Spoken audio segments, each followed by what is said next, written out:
sandal sa pera, sa kapangyarihan. No? Purihin ng Panginoon. Now,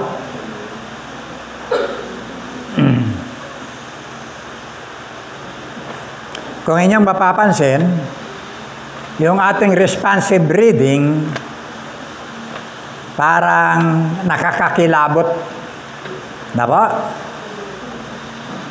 Pero, totoo pa yan, sapagkat nasa Biblia po yan, kinuha natin sa Bible. Magaganap po yan, malapit na. Ha? Pag dumating ang Panginoong Jesucristo, kinuha niya yung kanyang mga mananampalataya, yun ang tinatawag na rapture. No? Kasunod niyan, pagpasok na ni Antikristo. Di ba? Yung nabanggit ko na yan, pagpasok niya, hawakan niya ang militar, hawakan niya ang politika, hawakan niya ang relihiyon, hawakan niya ang ekonomiya, hawakan niya ang komunikasyon, lahat. Kaya yung lahat ng mga pagbabago ng ating mga preparasyon yan sa kanyang pagdating. No? At pagkatapos niyan, yung kahirapan na magaganap sa sanglibutan, no? Ang sabi ng Biblia, hindi pa nararanasan ng sanglibutan sa polang ito'y itinatag. Na po? Nasa bahagi na po yan ang ating pangalawa ngayon. Now, para doon sa kamalayan ng lahat, ulitin ko, na tatlong insidente o pangyayari na magaganap sa sanglibutan yung pagbabalik ng ating Panginoong Kristo. Di ba? Ang una, tinalakay natin yung tinatawag na pagdating sa laman, slow process. Ipinanganak siya. Dumede, umiyak, no? Bilang isang tao. Pero Diyos, nang pinagmula ng kanyang kalikasan na nag-anyong tao. See? Para maranasan natin yung kanyang bahagi ng kaligtasan at may panambalik tayo sa Diyos. Dala niya pag-ibig. Yun. Diba? Kaya may for God so loved the world. Now, pangalawang balik niya, itong inaabangan natin ngayon. Diba? Yung tinatawag, sudden snatching of the church. Mananampalataya. Pag may relasyon kayo, ikaw ang babalikan. Nakadepende yon sa tinatawag na banal na espiritu na nasa iyo. Ang sino bang nakipag-isa kay Kristo, mayroon pong banal na espiritu na mananahan sa Kanya, ito po yung pinakatatak. Ephesians 1:13. Tatak mo to. Para pagdating ni Kristo, ikaw ang babalikan. Sa ating mga negosyo, kita mo, may mga barcode yan. May mga tatak. Di ba? Lahat ng yan. Para hindi masabi ng ibang kumpanya, kanila yun. Sa'yo yun. Pagbabalik ni Kristo, yun lang babalikan, yung mayroong mga matatak. Diba? Bigla. Kaya na sinasabing sudden snatching, no? Ang sabi ng Biblia, madadaanan natin yan mamaya. Kisap mata. Gaano kabilis. Pumasok kayo rito, hindi nyo na malayan kung nakailang kisap mata na kayo. No? Ganong kabilis. Yung pag-agaw, mauna yung mga patay. Magtatanong kayo, paano mangyari ito? Paano yung iba? Abo na. Ang iba pumapanik doon sa kabundok, sinasabog yung abo. See? Kumakalat na ganyan kasama sa hangin. Huwag nating pagdudahan. Ang imposible sa tao, posible sa Diyos. Mabubuo ang lahat ng yan. No? Mapapaltan. Hindi mo naman kasi gagamitin yun. Yung mga katawang ganun eh. Ang gagamitin mo na yung katawang makalangit. Yung tinatawag na glorified body. Yung tumatagos na sa pader. See? Now, babalik siya, hindi siya bababa sa lupa. Andun lang sa kalawakan. Makikita nyo yan sa 1 Thessalonians chapter 4, verse 17. No? Mauna yung mga patay. Iglap lang. Pagkatapos tayo. Makikita nyo yan sa Matthew chapter 24, verse 40 to 42. Yung dalawang nagtatrabaho sa bukid, kukunin yung isa, maiiwan yung isa. Yung dalawang babaeng gumigiling, kukunin yung isa, may iwan yung isa. Yan po. So, ganun ang sistema. Pag dumating ang Panginoon, dito ngayon, kaya kung sino walang relasyon sa Panginoon, makikita nyo, 2 na lang kayo, 3, 4, 5. Iba, wala na. Biglang mawawala. Yun ang rapture. Na po? Yung ating binasa kanina, panahon na yan ng kapigatian. Wala nang mananampalataya dito. Lahat puro kasakitan na. Paghaharian na ng Three and Holy Spirit. Satan, Antichrist, at ang bulaang propeta. Sila dito. Magsisimula na sila magtatak. Hindi pwedeng dyan. Lahat-lahat. Walang exempted dyan. Hindi ka makabili kung wala kang tatak. Hindi ka makalaglag ng kawil mo kung wala kang tatak. See? Hindi ka makasakay ng pampasahero kung wala kang tatak. Hindi ka makakapasok ng mall kung wala kang tatak. Hindi ka makakabili sa tindahan kung wala kang tatak. See? Wala kang karapatan. Pantay-pantay dyan. Walang mayaman, walang mahirap. Isa lang ang gobyerno na tumatakbo. Gobyerno ni Antikristo. Marami kasing hindi yan eh. Hindi nakakaalam. Kaya akala nila ganun-ganun lang. No? So, totally na wala kang karapatan. See? Pangatlo, babalik siya. Apak na siya sa lupa. Saan yan? Matthew chapter 24, verse 29 to 31. Magdi-display ng fireworks ang langit sa mga bagay na nilikha ng Diyos. Kaya sabi diyan, buong mundo, lahat ng bansa, makikita nila yung pagbabalik ng Panginoon Kristo. Hindi katulad ng rapture, andun lang siya sa ere. Dito aapak siya sa lupa. Sabi ni Duterte, within 6 months, tatapusin ko ang drugs. Hindi niya matatapos. Pag tinapos niya, hindi na babalik si Kristo. Kasi si Kristo lang ang pwedeng magtapos ng kasalanan na nagaganap sa sanglibutan. Na po? Okay? So, babalik siya, tapusin ang kasalanan, tapos itatayo niya yung kanyang kingdom. Narinig niyo yun? 1,000 years, millennial kingdom. See? Bubuhay niya yung mga martir na pinatay sa panahon ng kapigatian, yung hindi tumanggap na mga tatak. See? Bubuhay niya yun para makasama niya sa panahon ng kapigatian. 1,000 years. Sino ang pinakamatanda dito? Wala yata eh. Yung nagtatanong yata. Ay 78 lang ako eh. 79. Pero parang ang tagal na ng buhay ko. Imagine, 1,000 years. See? Walang mamamatay. Kasama nila sa kanya ang buhay. Walang magkakasakit. Lahat masagaan ng bagay. Tinapos ang kasalanan. Wala ng bagay na madadaya. Nakikita niyo yung buhay pong yan? Ha? Naiba ang buhay sa panahon ng millennial kingdom. Si Kristo ang siyang hari. Kaya may sinasabi, pag dumating siya, nakasulat sa kanya, King of Kings and Lord of Lords. See? Sakay ng kabayong puti, kasunod yung kanyang hukbong makalangit. Na po? So, puri ng Panginoon. Now, ito ang tatalakay natin. Yung mga walang talaan, lalabas kayo, hindi nyo rin matatandaan. Na po? Nakinig lang kayo, pero hindi nyo matatandaan yan. Paano may share? Okay? 7 years tribulation period.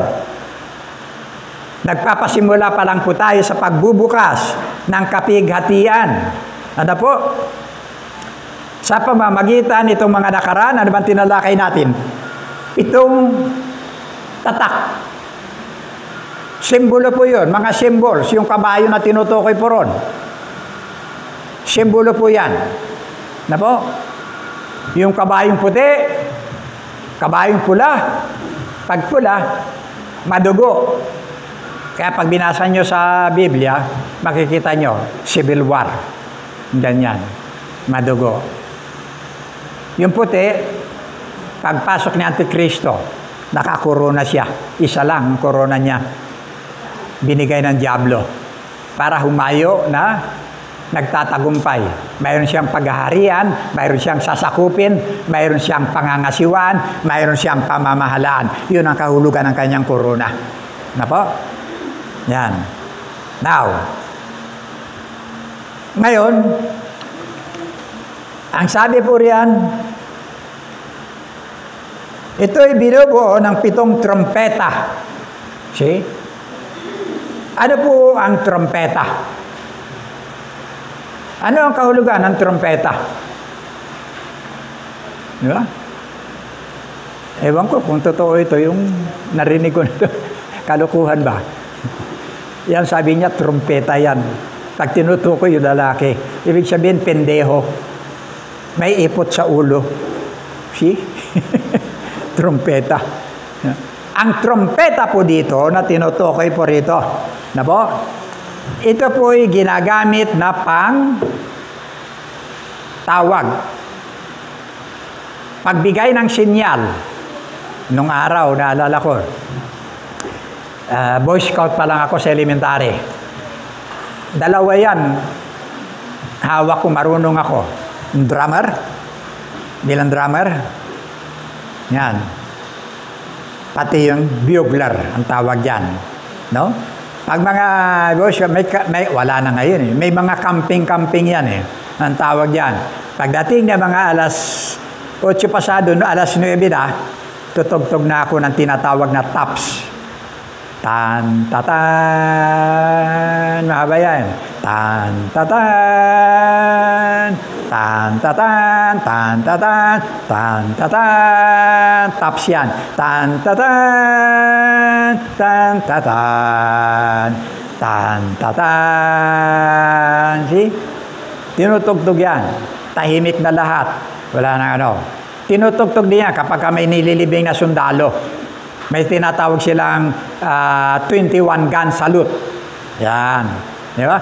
Tutunog yan. Taps. Pagkatapos sabay, paputok ng 7 na may hawak ng rifle. Pag pinakinggan mo yun, 1 putok lang. Sabay-sabay. Pero 3 beses yan. 7. See? 7 sila. 21 na putok. Ganon yon. Pero tutugtog muna yung bahagi ng bugle o trumpet. Yan. So, may kahulugan ng mga trumpet na tinutukoy po rito. Ano po? Una, pag sa mga kaharian, makikita mo yan, tutrumpeta mo na yan. Alam na mga tao yung kahulugan ng trumpeta, nung tunog. Alam nila yan. No? Katulad ng halimbawa, yung first call, tan tan tan tan tararan tararan tan tan. Yan, first call yan. Kaya kabisado ko pa yan eh. Tan tan tan tan tararan tararan tan tan tan. Yan, ano yan. Okay? May, pag narinig na ng taong bayan, yung tunog ng trompeta, magsisilapitan yan. Alam nila, may balita. Yan. Tapos yung tagapagbalita, bubuksan yung scroll, babasahin niya ngayon. Nandiyan na yung mga tao. Mayroon ding tunog na give way. Give way. Pag tumunog yan, alam mo may darating sa likod mo, maharlika. Kinakailangan magbigay ka ng daan, o di kaya pag dumaan, bibigay ka ng galang. Mayroon ding tunog na nagbibigay ng babala. See? Minsan, makikita mo may mga kaaway na dumarating. Kaya pag tunog yan, nagkakagulo na yung mga tao kasi mayroong babala na dumarating. Yan ang kahalagaan ng trompeta. Ano po? Sa Biblia, pag binuksan nyo sa 1 Corinthians chapter 15, verse 52, wala yata yan dyan. Hanapin mo kapatid kung meron dyan. 1 Corinthians chapter 15, verse 52, yung trumpet dyan, pagtawag. sa mga patay na bumangon. Hindi ba? Sa isang sandali, sa isang kisabata, sa uling pagtunog ng pakakak, sapagkat tutunog ang pakakak, at ang mga patay ay mga bubuhay na baguli, na walang kasiraan at ay babaguhin. Pakakak ang tawag sa Tagalog, trumpet sa English. Ano po? Pagkatawag, pagtumurog, babangon ng mga patay. See? Yan po ang ibig sabihin dyan. Now, dito po, tandaan po natin na mga naganap po rito, actual, ano po, yung ating binasa kanina, actual po yan na magaganap, na po, naganap na po yan sa panahon ng Ehipto. Baka sabihin nyo, ano ito? Ano lang, mga simbolo? No, hindi. Actual po yan. Naganap na po yan sa panahon ng Ehipto, nung panahon na gustong pakawala ng Diyos yung kanyang mga bayan, yung kanyang kababayan, no? Yung kanyang minahal na bayan. Mula sa pagkaalipin. Kaya pinadala niya, sa Ten Commandments, makikita niyo yan. Pinadala niya ng lahat ng salot, yung Ehipto. Andyan yung salot na mga tipak ng yelo. Umulan yan ng yelo. Yung mabagsakan, hayop man o tao, patay. See? Andyan din yung tinatawag na tubig na dugo. Naalala niyo yun? Yung kinalaw pa yung tubig ni Moises, ni Aaron. Ilog ng Nilo. Di ba? Lahat ng yan, naging dugo, namatay yung mga hayop na nabubuhay doon. Lahat ng imbakan ng tubig sa Ehipto, naging dugo. See? Naganap na po yan. Hindi na imposible po. Naganap na yan. Apoy. Dito, tinukoy dito sa ating binasa kanina. May kasamang apoy. Ngayon, makikita natin sa Facebook, nakakita ganyan. Tinutuklas nila ngayon, natutuo pala yung Biblia. Yung tinatawag na Sodom and Gomorrah. Yung lugar na yan ng syudad, ngayon, tinutuklas ng mga scientists. Nandiyan na po yan, nakikita na po nila. Yung tinupok sa pamamagitan ng pagpapaula ng apoy. See? Dito magaganap sa bahagi ng tribulation period. Matinding kadiliman. Naganap na po yan doon. Nagkaroon sila ng ilang araw na matinding kadiliman na kahit nakakarap mo, duruin ka sa matang ganyan, hindi mo siya makikita. See? Pwera pa yung tinatawag na mga insekto. Diba? Binuo sa kanila yung lahat ng mga salot na yan. Niknik, ano pa, langaw, ano pa, kuto. Ayan. Imagine, magkaroon ka ng kuto, pag suklay mong ganyan, hindi mo masuklay kasi nagbabara lahat. Di ba? Pagkatapos palaka, naganap na po yan. Now, dahilan lang sa pag-ibig ng Diyos sa kanyang bayan. Yan po. Pero dito, sa bahagi na puot ng Diyos ang magaganap dyan. Na po? Now, tingnan po natin. Chapter 8, verse 6 to 7. Revelation, chapter 8, verse 6 to 7. Tatlong elemento po dyan. Mga batong yelo, apoy na may halong dugo, nasunog ay ikatlong bahagi. 1/3. Atay-atay lang yan. Hindi bigla ang pagunaw. Mayroong part na bigla sa buong mundo, may part na tagni-tagni lang. No? Ayan. Part na 1/3. Ang sabi diyan, no? Apoy na mahalong dugo, nasunog ang 1/3 na lupa, 1/3 na mga punong kahoy, at lahat ng sariwang damo. See? Hindi po yan sinusubukan ng Diyos kung gaano kapuwersa yung mga kanyang pinababa, yung binagsak na ganyan. Hindi niya sinusubukan lang. No? Hindi katulad yan yung ginagawa ng North Korea na nagpapalipad ng mga missiles para subukan lang. Pero pinalilipad yon doon sa walang tao. Ay ito, ang dadapuan nito lahat, mayroong tao. Tandaan natin ang subject dito sa pagpapahirap, tao. Ano po? Then, saan ka pupunta sa panahon na ito? Sinong kukuha sa iyo para evacuate ka? See? Sa panahon ngayon.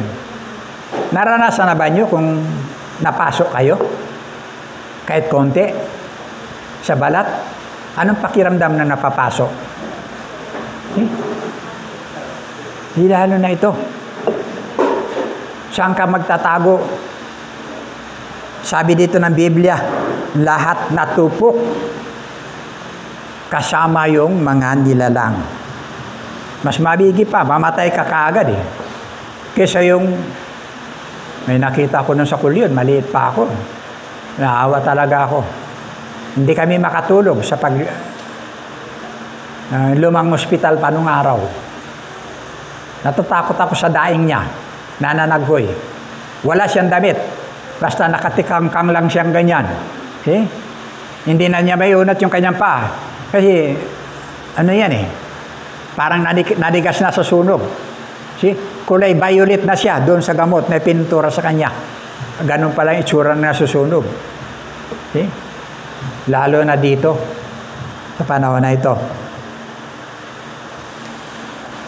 Hinipa ng unang anghel ang kanyang trompeta at tumula ng batong yelo at apoy na may halong dugo. Nasunog ang ikatlong bahagi ng lupa, ang ikatlong bahagi ng mga punong kahoy at lahat ng sariwang damo. See? Sa tigas ng ulo ng tao. Sapat sa kanya may relihiyon. Ang Kristyanismo hindi nagmumula sa relihiyon. Hindi nagagawa ng relihiyon. Ang Kristyanismo, naging Kristiyano ka dahil sa iyong relasyon kay Kristo. Ha? Ang tao ngayon, napaka-grabe kung umakap sa kanyang relihiyon. See? Pero pagka namatay ka, alam mo ba kung saan pupunta? Hindi, buhay pa ako eh. Pagpatay na ako, saka kumala, huli ka na.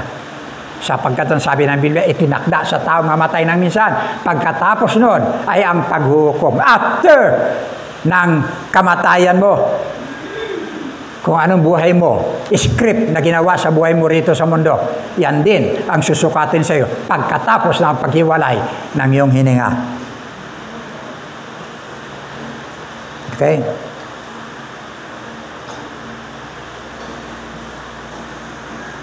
Tao po ang subject sa mga kahirapang ito. Ikatlong bahagi ng mundo, na po, utay-utay lang yan. Hindi ko alam kung saan parte yan. Baka dito sa Asia. Ha? Kawawa tayo. Ay hindi, wala na tayo. Kawawa yung pamilya mo na naiwan. Ha? Ayos lang kung pagbagsak nito, patay ka kaagad. Wala ka nang titiising hirap eh. Diba? Tao, mamamayan, mga taniman, lahat ng pinagkukunan ng kanyang kabuhayan, kasama na rin siya. Tupok lahat. Verse 89.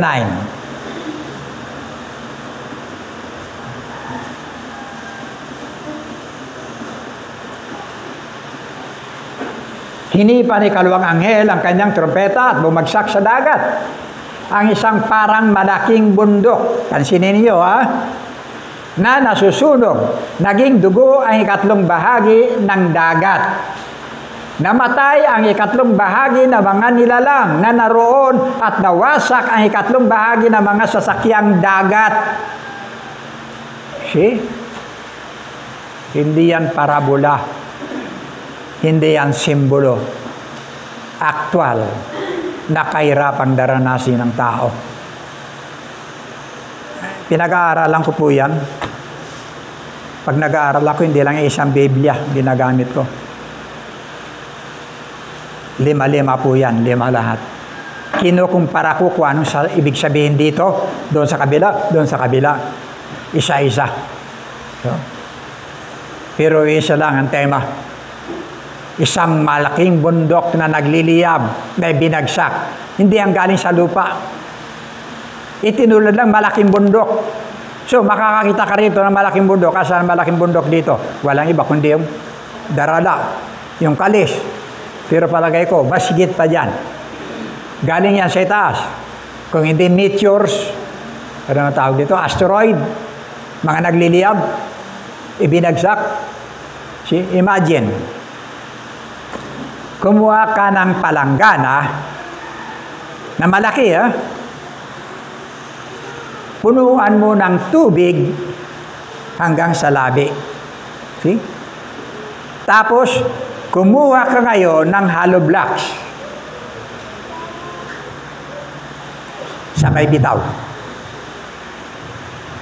Tingnan mo kung anong itsura ng tubig sa palanggana. Ha? Ganyan yan. Tilamsik lahat. See? Di ba? Tidal waves. Tsunami. Pagyanig ng lahat. Itong third part na ito, aawas doon sa iba. Yung mga patay dito, lahat, babaho. Anong idudulot dito? Epidemya lahat. See? Sino pwedeng magbigay sa akin ng tulungan niyo ako? Ha? Hindi yung ginsaogon. Yung ginsaogon, tinakpan lang ng lupa eh. Nag-slide, landslide. Di ba? May umuwi doon na taga ron, di na niya maturo kung saan yung palengke, kung saan yung bahay niya, kung saan simbahan, kung saan ang eskwelahan. Yung lugar na umuos lahat, yung mga troso, anong lugar yon? Ha? Walang nakaalala? See? Umus-os yung lahat ng troso galing sa itaas. Ha? Kinulang ang ataol sa buong Pilipinas. Yung mga taga ron, hindi na importante hanapin yung kanilang mga mahal sa buhay. See? Ang kanilang pakiusap, ilibing na lang sila lahat. Maghukay ng malaki, tapos itambak doon. Kasi grabe na. Bulok na lahat. Grabe na amoy. Lahat sila magkakasakit. Anong lugar yun? Dito sa atin sa Pilipinas yan. See? Ganito po yung larawan. Ito yung sistema ng larawan na makikita. Ano po? Malaking bundok, pagbagsak na ganyan. Kala mo payapa pa? No, hindi. Asan malaking building dyan? Wala. Nakikita yung Japan? Laging niroromansa ng tsunami. Oh, bahay nila inaanod. Mga sasakyan inaanod. Nawawala sa kinatatayuan. Ito ang subject dito, tao. Tao ang pahihirapan. See? Now, ano pa? Verse 10.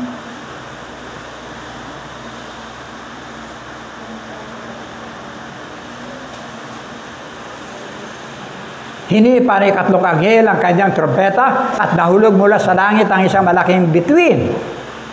Nagliliyab na parang sulo at bumagsak sa ikatlong bahagi ng mga ilog at mga bukal.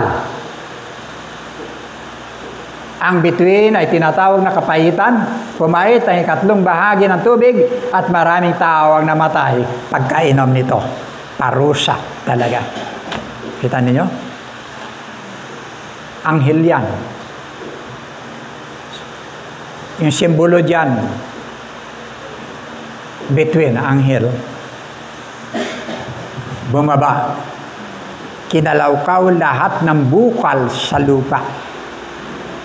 At lahat ng inilabas nito. Ang sabi sa English, woodworm.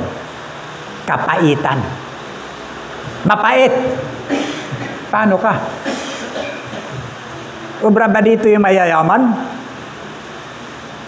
Dala silang kapangyarihan na, yung mga bilyonaryo, yung mga perang bilyon. Wala na. Wala na. Hindi na sila ang makapangyarihan. Sino magre-refill? Anong gagawin nila sa mapait? Magagawa nila ng paraan? See? Saan ka order? Para ka mabuhay. Okay lang kung wala ang kanin. Kahit na 1 linggo, 1 buwan, buhay ka. Ito tubig. Hindi mo mainom. Dahil sa ulang oras na yung ininom, mamamatay ka. See?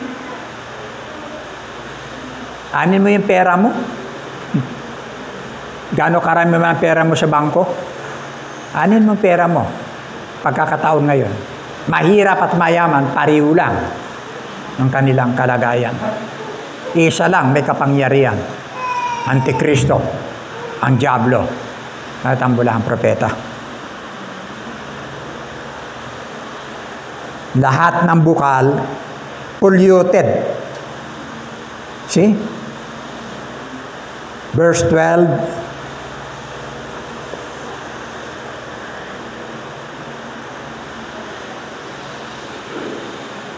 hinipa ng ika-4 na anghel ang kanyang trompeta at napinsala 3 bahagi ng araw, ang 3 bahagi ng buwan, at ang 3 bahagi ng mga bituin. Kaya't nawala ang 3 bahagi ng kanilang liwanag.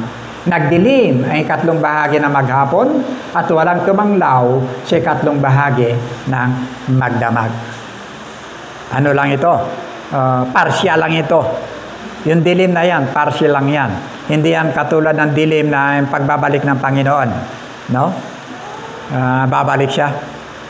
Sa Matthew chapter 24, verses 29 to 31. Pagbalik niya, di-display talaga yung langit. No? Magpapakita ng kanyang kapangyarihan. No? Mas grabe yun. No? Now, ang sabi ng verse 13, kalagim-lagim, kalagim-lagim, kalagim-lagim. Okay?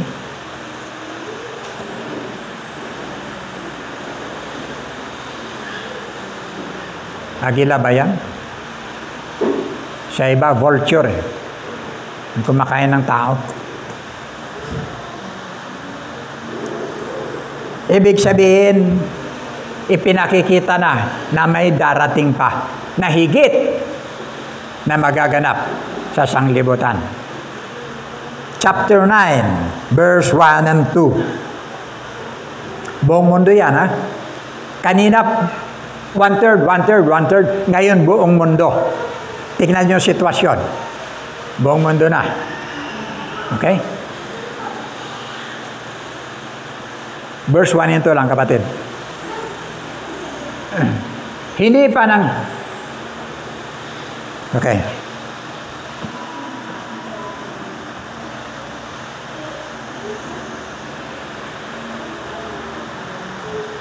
Makikita na diyan, pag-ihip ng anghel, nagbukas ang lupa, lumabas ang mga creature, spirit, bad spirit, demons creature, no? Na galing sa ilalim. Nakita niyo yun, pinag-aralan natin dati. Na yung lugar ni Abraham, ni Bosom of Abraham, yung inapakan natin, nandun sa ilalim. See? Nandun lahat. Yung sinabi ng Panginoon na sa mga kriminal, ngayon din isasama kita sa paraiso, nandun yun. Sa ilalim.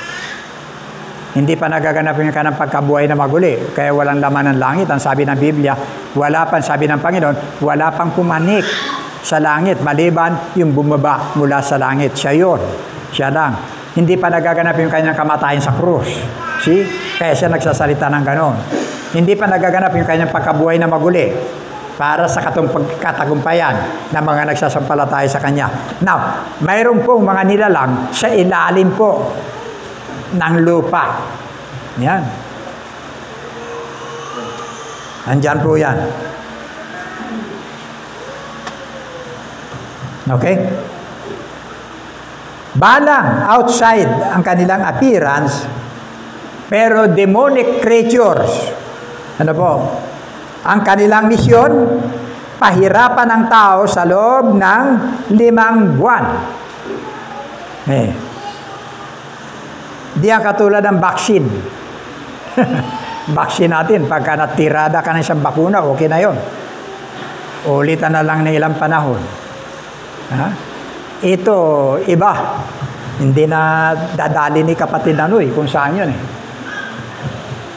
Ayan. Binuksan ng bituin ng napakalalim na hukay at may lumabas na makapal na usok tulad ng usok ng malaking horno. Kaya't nagdilim ang araw at ang himpapawid. The lonely spiritual condition ng tao. Ano po? Okay. Now, ang kanilang anyo na mga balang, extraordinary. Yung balang ba ito, tipaklong? Ha? Hello? Tulog na kayo. Ang balang ba, tipaklong? Ha? Ano? Mas maliit ang balang? Mas malaki. Ay nakikita ko lang balang, yung tipaklong, yung ganito kahaba, malalaki. Ha? Ganun lang eh. Nakakita na kayo ng ganyang kalaki, yun lang nakita ko. Pero ito, mga extraordinary to. Malalaki ang klase ng balang na ito. Ha? Ang anyo ng balang, na po, ang sabi ng verse 7, mga matitikas. Matatag, matitikas. Natutulad sa mga kabayong pandigma. So, hindi yan maliliit. Malalaki yan. Mayroon silang ulo na parang may kuruna. Yun na lang, walang suot, pero yun lang yung hugis, no? Nasa kanila ang kapamahalaan, ang ibig sabihin nun, kapangyarihan sa loob ng 5 buwan. See? Ang kanilang mukha, ayun, hawig sa tao. Ibig sabihin, meron silang kamalayan. Kukuha nyo? Meron silang pag-iisip. See? May kaalaman. Yan po.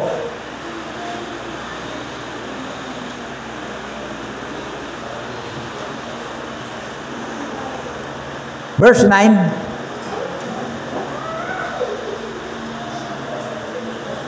Ang ngipin nila parang ngipin ng leon. Sabi diyan.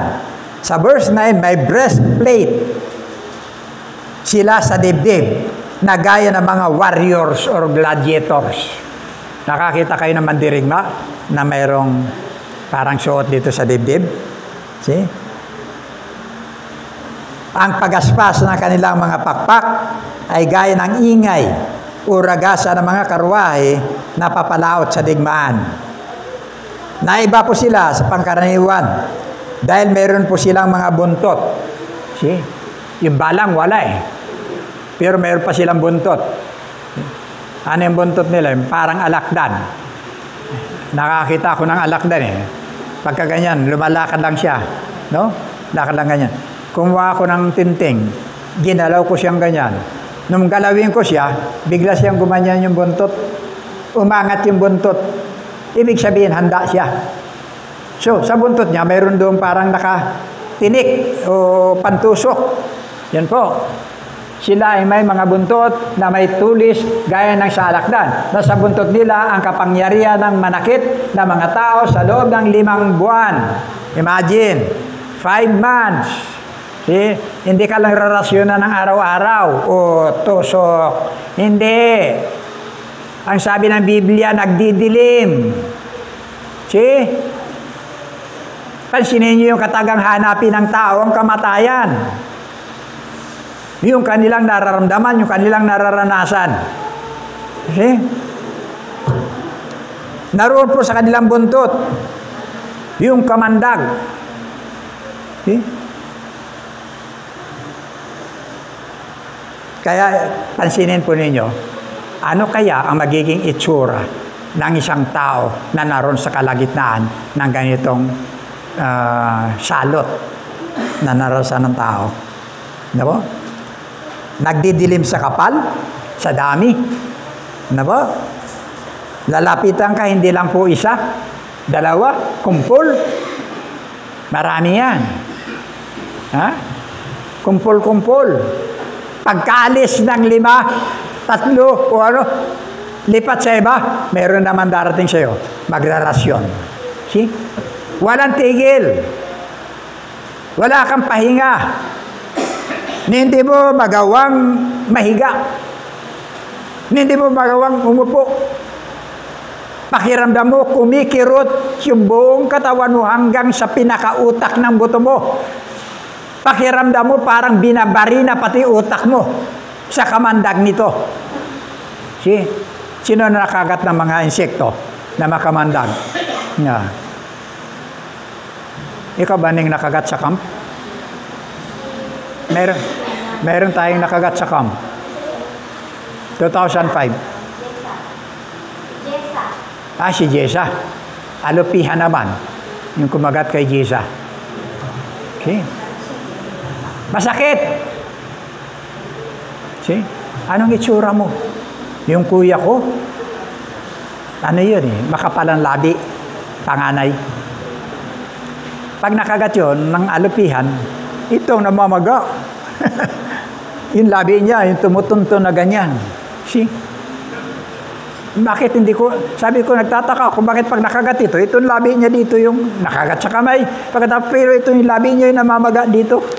No? Nakaganyan. Yan, parang yung mga lahi ng mga naglalagay ng ano rito para lumaki yung labi. Ano po? Dito, barug-barug yung mukha mo.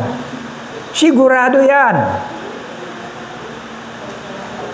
Barug-barug ang itsura mo. Wala na yung make-up. Hindi mo magawang maghilamos. Ayaw mong mabasa. Ayaw mong mahipo. See? Ayaw mong magsuklay. See? Ayaw mong magalaw pati yung dulo ng buhok mo. Pakiramdam mo, masakit lahat. Di ba? Pasensya sa mga naguguhit ng kilay. Wala ka ng panahon dito. Ha? Sorry ka na pagdating nitong panahon na ito. Hindi ka na makapagsipilyo. Aroy! Ano na itsura mo kaya? Agrum ka na. Ang sabi sa kuyunin. Ha? Tingnan mo yung kulay ng talong. Ganyan na magiging kulay mo. See? Punong-puno ka ng kamandag. Ang sigaw dito, panaghoy. Sa sobrang sakit. Pagmamakaawa. Sinong tutulong sa iyo? Lahat ganyan ang itsura. May nagmumura sa sobrang sakit. Sumisigaw, lahat-lahat ginagawa na lang. No? Isa lang ang hinahanap ng tao. Sa verse 6. Isa lang. Hinahanap ng tao. Sa loob ng panahong yon, hahanapin ng mga tao ang kamatayan. Ngunit hindi ito matatagpuan. Nanaisin nila ang kamatay. Ngunit, tatakasan sila. Sa panahon natin ngayon, di ba? Ayaw nating mamatay. Di ba? Ayong alam na may taning ka, pero ang dami pang nakakabit ng mga wire sa aparato. Andun pa rin yung laban mo. Ang iba, sa kapirasong tangki na lang yung kanilang hininga. Pero laban pa rin. Ang iba, binubutasan na lang dito. Pagkatapos sa lagyan ng hose, pinapump na lang yung pagkain. Dito pinadadaan. Laban pa rin sa kamatayan. Pero dito, hahanapin ng tao ang kamatayan. Isipin ninyo, ano-anong uri ng pagpapakamatay? Ha? Makita mo dito sa panahon na to, bulang-bula na ang bibig sa kainom ng insekto. ng insecticide. Buhay pa rin. Paniwala natin ang Biblia. May nakabiti na. Yan na, ang haba na ng dila. Pero nanonood pa rin. Humihinga pa rin. See? May nagbabaril. O kung ano-ano. May naglalaslas ng pulso. Tutusukin lalaman kayo, tapos gaganyanin. See? Putol na ito, tumutunog na yung hininga dito. Buhay pa rin. See? Pahirapan ka. Pahirapan ka. Di ba? May tumatalon mula sa building. Pagbagsak. Crack-crack na yung mga bungo. Lasog-lasog na yung kanyang mga buto. Buhay pa rin. See? Hanapin ang tao kamatayan. Nakakita na ako, Quezon City, General Hospital. Tinutulak doon. Yung taong na kuryente. Noon yun. Ito pala, pag nakuryente natin, tayo, yung puwersa pala ng kuryente, na katawan natin, putok yung mga ganito. Nakalabas yung litid. Kulay puti na, mga ganyan. Putok yung katawan. See? Sa panahon ito, makikita mo, marami dyan. Sinusundot yung mga para mamatay lang. Ha? Tumutulo na yung mga lahat ng mga niya sa katawan. Buhay pa rin. See? Nakikita may tumatalon sa dagat para magpakalunod. Alsado na yung katawan. Lumulutang na. See? Mabuti kung may mga foreigner pa nung panahon na yan. Pwede silang gamitin sasakyan, salbabida. Ay, nako. See? Nakita ninyo? Sabi ng Biblia, lalayuan sila ng kamatayan. Gusto mong mamatay? Tatakasan ka. Kamatayan na ngayon ang hinahabol ng tao. See? Dahil sa kahirapan. Pansinin ninyo, kala nyo ganon-ganon lang pakikipagrelasyon kay Kristo? Ay simple lang. Ang inaalok ni Kristo, kilalanin mo siya, tanggapin mo siya bilang sariling tagapagligtas. Pero gusto ng tao ganito. Masarap ang buhay sa mundo. See? Andyan lahat yung sarap. Pero ang hindi nila alam, yung kapalit nito na mga kahirapan. Tribulation lang yan, ha? Tribulation. Magpapasimula pa lang tayo ng kapigatian. Wala pa yung impyerno. Iba pa yung impyerno. Ha? Kapigatian pa lang ito. Para ang tao matuto na maalaala na mayroon palang ipinangaral na kaligtasan kay Kristo. See? Now,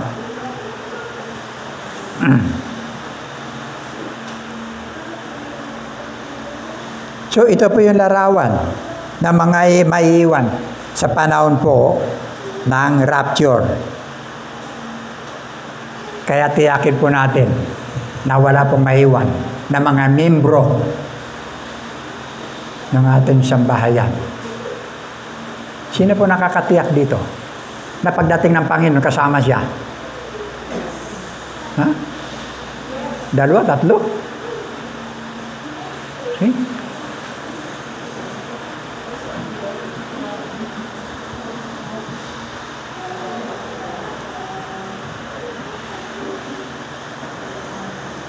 Tandaan po natin yung anak ng Diyos, ano man ang dumating, na natili itong nakatayo sa kanyang pananampalataya.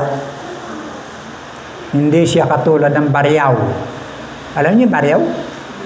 Ha? Pag malalim ang tubig, nakatayo yan. See? Paghampas dito, ganyan din siya. Pagbalik ng alon, ganyan din siya. Pag wala ng tubig, dapa na siya. See? Hindi tayo ganito. Hindi tayo ganito. Marami pong Kristiyano sa akala lang. Ha? Sa katawagan lang. Mga Kristiyano sila. Mga Kristiyanong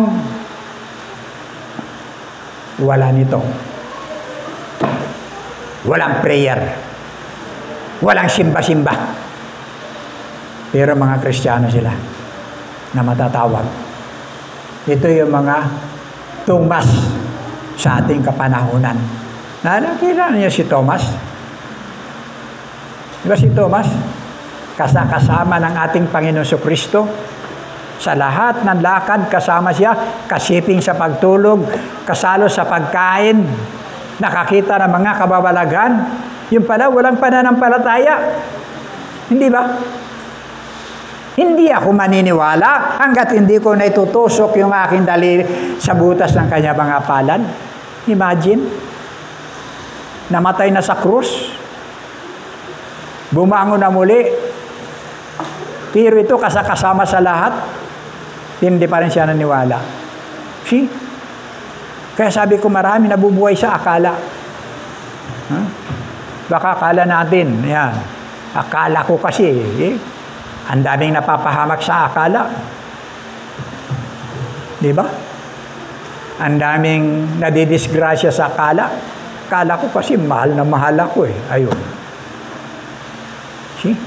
Pagkatapos nung may mangyari na sa kanya, nawala na. Akala.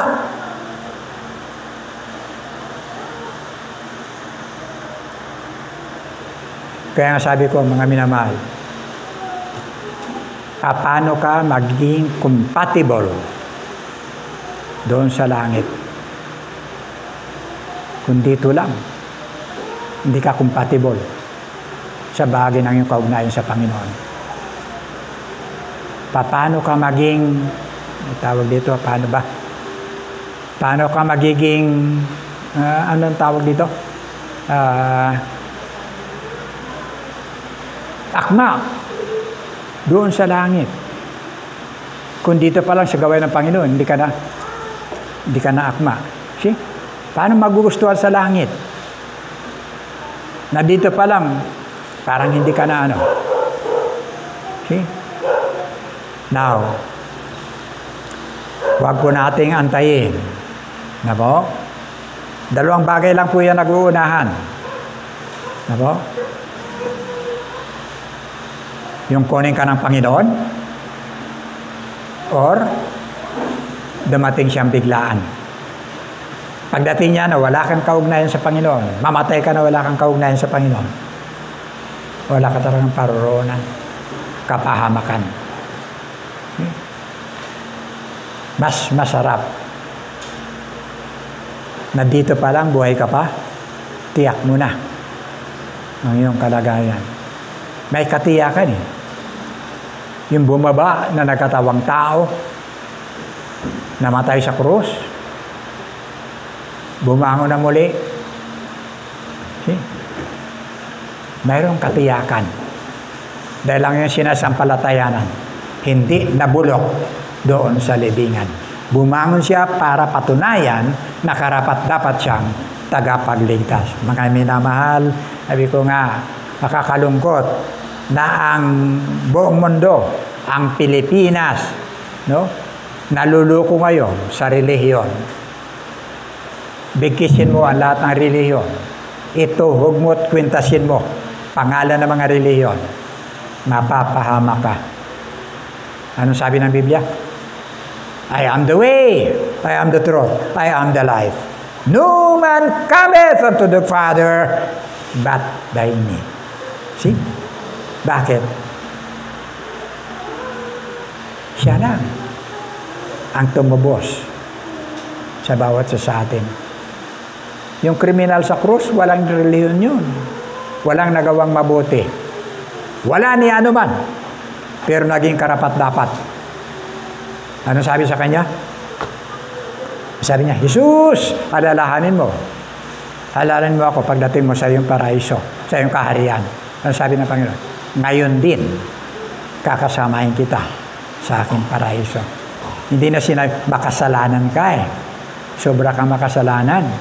Puro atraso yung ginawa mo sa tao. Kaya ka nandyan, pinarusahan ka ng kamatayan. See? Makasalanan ka. Kinakailan, dumaan ka muna doon sa isang lugar. I-prosesyo ng padasal, bago ka malipat. Ang tanong, kailan malilipat? See? Lahat ng mga nagsasagawa niyan, walang may bigay. Nakatiyakan kung paano malipat yung bahagi ng kaluluwa ng kanilang mga mahal sa buhay. See? Nangamatay na rin sila. Wala pa rin katugunan. Why? Sapagkat ang kaligtasan ngayon.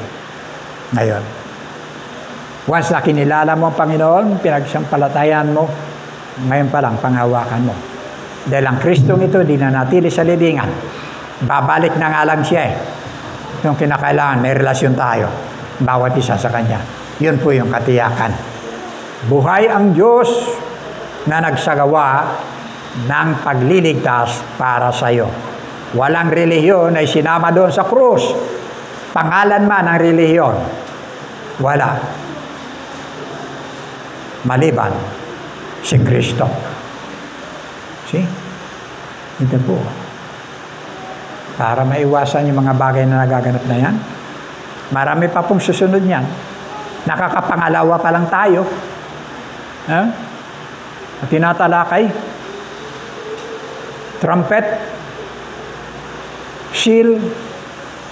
Pagkatapos, yung mangkok ng kagalitan ng Diyos. See? Ano po? Okay? Purihin po ang Panginoon sa Kanyang salita. Pagpalain sa puso ng bawat isa. Tayo po'y manalangin. Amang banal, marami pong salamat, Panginoon, sa umaga pong ito. Salamat po sa buhay na iyo pong ipinagkaloob sa amin. Sa katiyakan na mayroon po kami sa pamamagitan ng aming relasyon sa aming Panginoon Kristo. Pagpalain mo po ang mga kaugnayan pong ito. Dalangin ko po, Ama, ang aming mga mahal sa buhay, kaibigan, na wala pang kaugnayan sa iyo. Tulungan mo po na maunawaan po nila ang iyong layunin kung bakit nagkatawang tao ang aming Panginoong Kristo. Dinala ang lahat ng mga kahirapan, kasakitan, para sa aming kaligtasan. Bless mo po ang iyong mga salita. Pagpalain sa aming mga buhay. Tinataas po namin ang kapurihan sa pangalan namin tagapagligtas na si Kristo Jesus. Amen. Amen.